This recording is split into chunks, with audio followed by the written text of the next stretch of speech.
Welcome to the Senate Minute, a podcast dedicated to keeping the public informed about the Indiana General Assembly and engaged in the legislative process.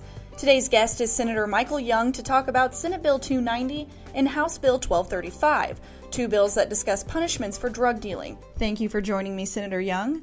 Can you simplify for our listeners what exactly Senate Bill 290 would do? 290 would set place a procedure by which prosecutors can charge someone as a dealer without having to prove other additional evidence.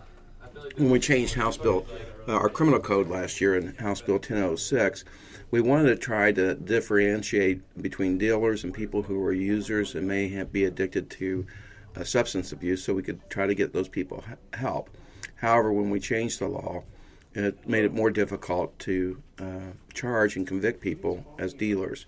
So what that bill does now is it says that if you have so much in weight, 28 grams of narcotics or 30 pounds of marijuana, for example, that the prosecutor doesn't have to prove anything else other than the weight to go to the jury and say this person's a dealer. And other items would be things like aluminum foil, baggies, scales, money, guns, and things like that. So they wouldn't have to show the other thing. And recently we've heard of big shipments where all they had was the product and nothing else. So drug dealers were getting smarter. They weren't getting convicted as dealers, and we're going to make it a little bit easier for prosecutors to show that the person is a dealer. Okay, so why did you decide to introduce this bill? Well, because it was not the intention when we did 1036 to try to say who a person was. It was just a user or someone that's just in possession.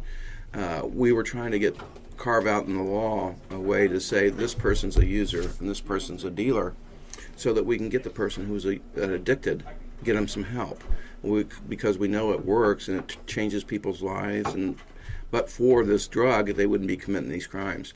However, when we did it, it then made it much more difficult for prosecutors and the police to charge and convict somebody as a dealer. So we're just correcting something that we didn't intend to have happen in the first place. So let's talk about mandatory minimum sentences now. Why do you think this is so important for the state of Indiana? Well, again, this is towards only drug dealers. There are certain crimes already in the law that you can have a mandatory sentence. When we changed 1036, we also took away the ability to have mandatory minimums for drug dealers. And we're finding that out of the 157 people that were charged, 128 were actually convicted as a drug dealer as a level 2 crime, but around 70 of them didn't either go to DOC or they got less than the minimum. Our philosophy is we want to help people who have problems. We don't want to let the drug dealers off, and to have 60% of them get less than the minimum and not even go to DOC is not what we have. So what we did on this bill, we said that the first time you're convicted, everybody gets a free shot.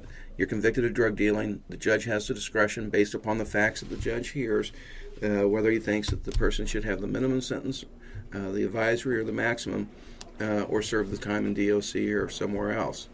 But what we're saying in this bill is on the second one, and this only applies to people who's making meth and heroin.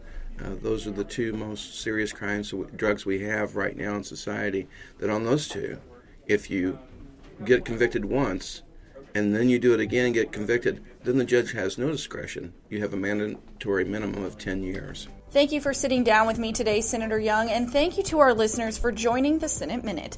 To subscribe to this podcast, visit IndianaSenateRepublicans.com.